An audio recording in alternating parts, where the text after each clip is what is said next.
Alors, exercice 71, on vous demandait de montrer que les droites AB et CD étaient perpendiculaires. Donc là, en fait, quand on vous demande ce genre de choses, maintenant, il faut penser un petit peu. Bon, déjà, là, vous êtes dans le chapitre, donc il faut penser aux produits scalaires, mais il faudra y penser aussi à l'avenir. Donc, pour montrer que des droites sont perpendiculaires, vous pouvez pour ça démontrer que les vecteurs AB et CD sont orthogonaux. D'accord? Si vous montrez que AB et CD sont orthogonaux, par définition, ça veut dire que les droites AB et CD sont perpendiculaires, parce qu'on a vu que la définition de vecteurs orthogonaux, ce sont des vecteurs qui se trouvent sur des droites perpendiculaires. Donc c'est ce qu'on va faire ici. Et pour calculer le produit scalaire, vu l'énoncé d'exercice qu'on a, on va utiliser les coordonnées. Donc d'abord, il faut calculer les coordonnées des vecteurs AB et CD. Donc je vous rappelle, pour calculer les vecteurs pour calculer les coordonnées d'un vecteur AB, on commence par prendre les coordonnées du point B, donc 7, 0, et on soustrait avec les coordonnées du point A. Donc moins 2, donc ça va donner plus 2 du coup, moins 3. Et donc ça va nous donner 9, moins 3. Donc j'ai déjà fait les calculs pour le vecteur CD. Ça nous donnait donc comme coordonnées moins 2, moins 6. Alors maintenant, je vais calculer le produit scalaire ABCD. Donc je fais le produit des abscisses, donc 9 fois moins 2, et j'ajoute le produit des ordonnées, donc moins 3 fois moins 6. Je calcule ça, ça fait 0. Donc qu'est-ce qu'on en conclut? C'est que les vecteurs AB et CD sont orthogonaux. Et si les vecteurs sont orthogonaux, on en déduit que les droites AB et CD sont perpendiculaires.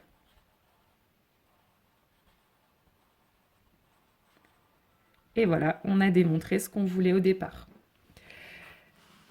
Je passe à l'exercice 73. Alors, dans cet exercice, même chose, on vous donne les coordonnées de 4 points. Dans un premier temps, on vous demande de montrer que le vecteur AB est égal au vecteur DC.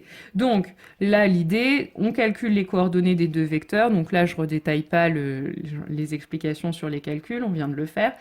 Mais en tout cas, ce dont on s'aperçoit, c'est que le vecteur AB et le vecteur DC, bah, ils ont les mêmes coordonnées, moins 6, 2. Donc si des vecteurs ont les mêmes coordonnées, c'est qu'ils sont égaux. Maintenant, deuxième question, on vous demande de calculer le produit scalaire BDAC. Donc encore une fois, vu l'énoncé de l'exercice, on va utiliser la formule sur les coordonnées. Donc ça veut dire que pour ça, je dois calculer les coordonnées du vecteur BD, les coordonnées du vecteur AC. Ce que j'ai déjà fait. Maintenant, je vais pouvoir calculer leur produit scalaire. Donc, je fais le produit des abscisses, donc 8 fois moins 4, et j'ajoute le produit des ordonnées, donc moins 8 fois moins 4. Je calcule tout ça, ça me fait 0. Donc voilà pour le calcul du produit scalaire. Maintenant, question 3, on vous demande de calculer AC au carré, donc c'est-à-dire le produit scalaire AC. Donc, je prends le produit des abscisses, donc là, comme c'est deux fois le même vecteur, ça me fera l'abscisse au carré, plus l'ordonnée au carré. Et donc ça me fait 32. Maintenant, je fais la même chose avec BD. Donc, même chose, c'est le produit scalaire BD. Donc, je vais faire le produit des abscisses, c'est-à-dire 8 fois 8, donc 8 au carré, plus le produit des ordonnées. Donc, moins 8 fois moins 8, c'est-à-dire moins 8 au carré. Et donc ça me fait 128. Alors maintenant, toutes ces questions, on vous demande de les rassembler et d'en déduire la nature du quadrilatère ABC. Alors on va reprendre question par question et on va voir ce qu'on peut déduire de chaque question. Donc la première, c'est que le vecteur AB est égal au vecteur DC. Donc là, si je le représente sur mon petit schéma, vous avez le vecteur AB qui est là, qui est égal au vecteur DC. Donc quand vous avez égalité sur les vecteurs, je vous rappelle que ce que vous pouvez en déduire, c'est que le quadrilatère ABCD est un parallélogramme. Donc ABCD est un parallélogramme.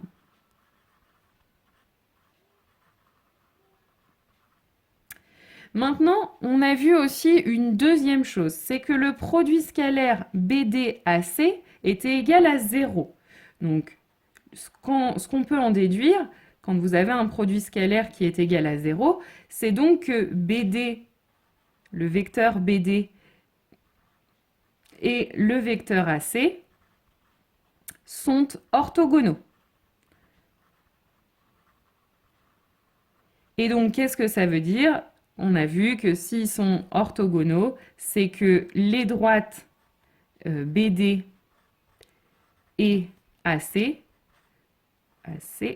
sont perpendiculaires. Donc, sur mon dessin, ça veut dire que si je trace les droites AC et BD, j'ai ici un angle droit. Et donc, un parallélogramme qui a ses diagonales perpendiculaires, eh bien, c'est un losange. Donc, ABCD, c'est un losange. Et enfin, dernière chose qu'on a démontré, c'est que AC au carré était égal à 32 et BD au carré était égal à 128. Qu'est-ce qu'on peut déduire de ça? En fait, c'est les longueurs des vecteurs. Donc là, quand je sais que le produit scalaire AC est égal à 32, le produit scalaire AC, en fait, c'est la longueur AC, la norme du vecteur, donc la longueur AC, au carré.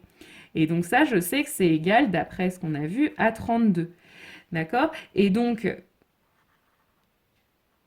la longueur AC, elle est égale à racine de 32. Donc voilà, la longueur qui est là est égale à 32. Et ensuite, on a vu que BD, donc pareil, c'est en fait la longueur BD au carré, c'est égal à 128. Donc, la longueur BD est égale à racine de 128. Et donc, qu'est-ce que je déduis de ça? C'est que les deux diagonales ne sont pas de la même longueur. Donc, en fait, ce qu'on aurait pu se dire, un losange, ça pourrait aussi être plus particulièrement un carré. Mais ici, c'est pas le cas, puisque dans un carré, les diagonales sont de même longueur. Donc, finalement, ABC, ce que je peux dire, c'est que ce n'est pas, donc ABC, D, pardon, n'est pas un carré. Donc voilà, conclusion, ABCD, c'est un losange et c'est pas plus que ça. Alors maintenant, exercice 75, on vous dit soit le triangle EFG, tel que on vous donne les coordonnées de E, F et G, et on vous donne les coordonnées d'un point H, on vous demande est-ce qu'il appartient à la hauteur issue de F. Alors, je vous ai fait un petit schéma pour représenter un peu tout ça. Donc, je vous ai dessiné un triangle EFG. Je n'ai pas respecté les coordonnées, mais on n'en aura pas besoin pour les explications. Et ensuite, j'ai dessiné la hauteur issue de F. Et on vous demande, est-ce que le point H est sur cette hauteur? Donc, si le point H était sur cette hauteur, voilà, il pourrait être quelque part par là. Et donc, comment on peut savoir si le point H est sur cette hauteur ou pas? Qu'est-ce qui se serait passé si ce point H est effectivement, comme je l'ai fait sur le dessin, sur la hauteur? Ce qu'on peut remarquer, c'est que les vecteurs EG qui est ici et le vecteur FH qui est là, eh bien, si H est sur la hauteur, ils sont orthogonaux.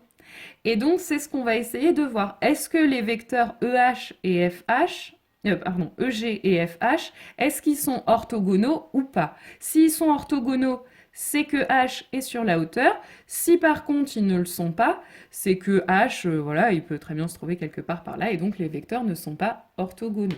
Donc voilà, on va essayer de calculer, du coup pour montrer que les vecteurs sont orthogonaux, on va utiliser le produit scalaire. On va calculer le produit scalaire de EG et FH. S'il est égal à 0, H est sur la hauteur, sinon il n'y est pas. Donc pour ça, vu l'exercice encore une fois, on a des coordonnées, donc on va utiliser la formule du produit scalaire avec les coordonnées. Donc j'ai déjà calculé les coordonnées du vecteur EG et les coordonnées du vecteur FH. Il me reste à calculer le produit scalaire de EG et FH. Donc produit des abscisses 12 fois moins 1 plus produit des ordonnées 4 fois 3. Le produit scalaire ici fait bien 0. Donc les vecteurs EG et FH sont orthogonaux. Donc, H appartient à la hauteur issue de F.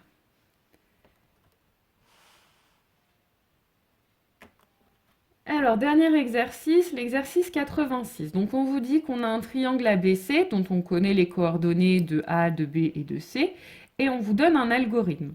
On vous demande, dans un premier temps, de donner une condition nécessaire et suffisante portant sur le produit scalaire ABAC pour que l'angle BAC soit aigu ou droit. Donc, on a vu dans l'introduction du chapitre que pour que l'angle BAC soit aigu, c'est-à-dire plus petit que 90 degrés, ou droit, donc égal à 90 degrés, il faut que le produit scalaire, il suffit que le produit scalaire ABAC soit positif ou nul. Donc voilà la condition nécessaire et suffisante pour qu'on ait un angle BAC aigu ou droit. Alors maintenant, on vous demande de compléter l'algorithme ci-contre pour que les variables D, D' et A contiennent respectivement la longueur AB, la longueur AC et la nature de l'angle BAC, aigu ou obtus. Alors, donc si on regarde le début de l'algorithme, qu'est-ce qu'on vous dit? Dans un premier temps, dans X, on met la soustraction de XB moins XA. Dans Y, on met la soustraction de YB moins YA. Donc finalement, qu'est-ce que j'ai dans X et dans Y? En fait, je vais avoir les coordonnées du vecteur AB. C'est ça qu'on a en fait dans X et dans Y. Et même chose, dans X', on a mis les coordonnées, on a mis XC moins XA, et dans Y', on a mis YC moins YA. Donc en fait, qu'est-ce qu'on reconnaît?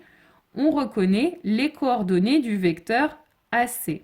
Donc X', Y', ce seront en fait les coordonnées du vecteur AC. Donc maintenant, si je veux que dans ma variable D, on ait la longueur AC. On a vu que quand on a les coordonnées... c'est la longueur AB dans D.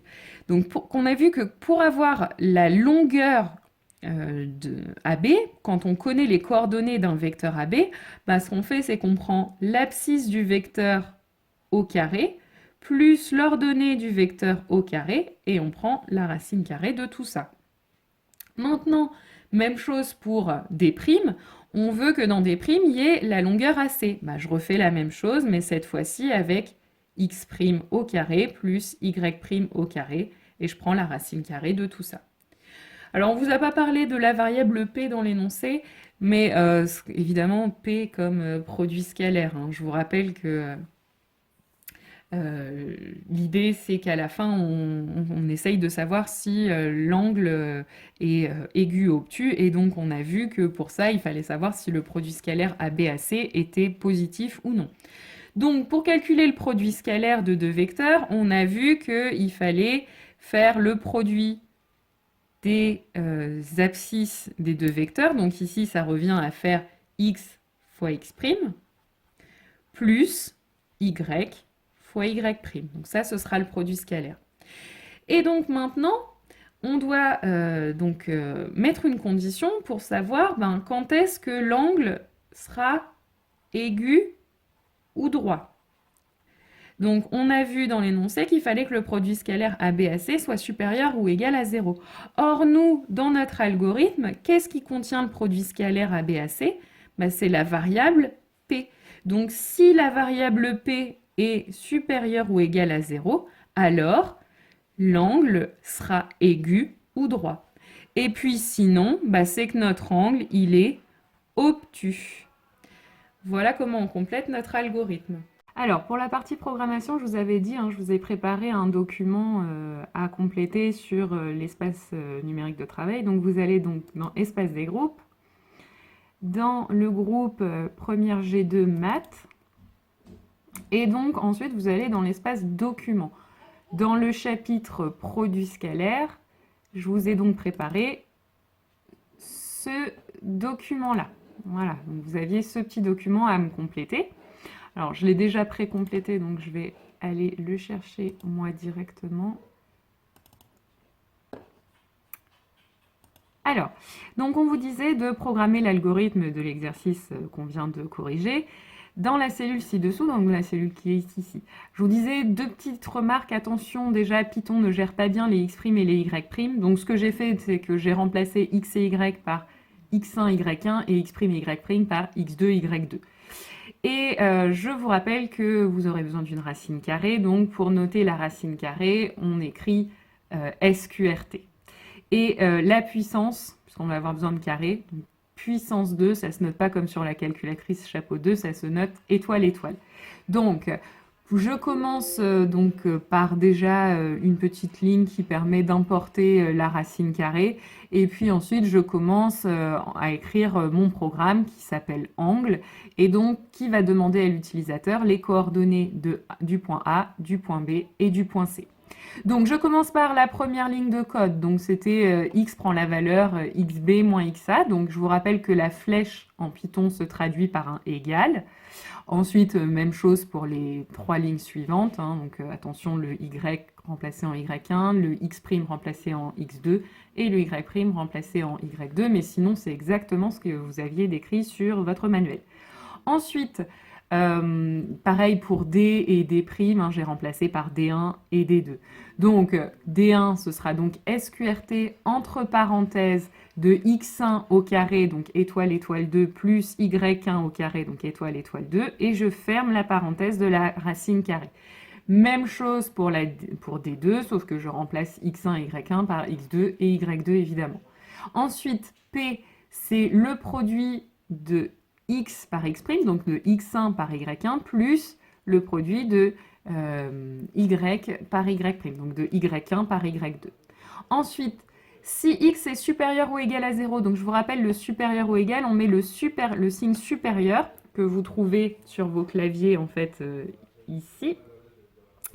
Et ensuite, vous tapez 1 égale 0, on n'oublie pas les deux points. À la ligne, donc du coup, A prend la valeur aigu ou droit, donc je vous rappelle les petits messages, c'est entre guillemets. Sinon, deux points, A prend la valeur obtus. Et à la fin, ce qui nous intéresse de renvoyer, c'est le petit message. Donc A, aigu ou droit ou obtus.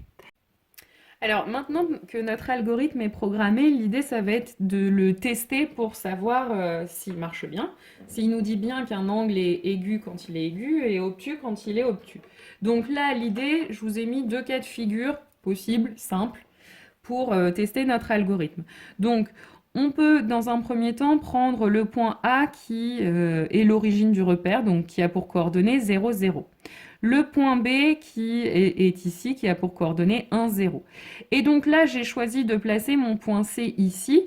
Et dans ce cas-là, on a donc un angle qui est aigu. Donc pour ça, hein, vous avez vu, le point C, je l'ai placé de coordonnées 1, 1. Maintenant, pour le tester dans le deuxième cas, dans le cas où on a un angle obtus, j'ai gardé le même point A, le même point B, simplement le point C, je l'ai mis par ici, donc pour vraiment avoir un angle plus grand de 90 degrés, donc obtus. Et donc j'ai choisi le point C qui a pour coordonnées -1, 1. Donc on va rentrer ça dans l'ordinateur et on va vérifier que notre programme marche bien. Et ensuite, on va vouloir maintenant tester ce programme. Donc je vous avais expliqué, hein, dans un premier temps, il faut déjà compiler le programme comme on l'aurait fait sur Python, donc en cliquant sur Run. Donc j'appuie sur Run. Ensuite, vous voyez que dans la cellule qui est ici, je vais vouloir tester donc le premier cas dont on avait parlé. Donc A pour coordonnées 0, 0, B pour coordonnées 1, 0 et C a pour coordonnées 1, 1. Je vais vouloir tester, voir ce que renvoie l'algorithme dans ces cas-là. Donc, contrairement à Python, là, dans le logiciel et du Python, on ne va pas appuyer sur Entrée, mais on va réappuyer sur Run dans cette case-là. Et donc là, ça nous renvoie bien aigu ou droit. Maintenant, deuxième cas de figure, c'était A toujours de coordonnées 0, 0 et B de coordonnées 1, 0. Mais cette fois-ci, C pour coordonnées -1, 1. Je réappuie sur Run et il me renvoie obtus.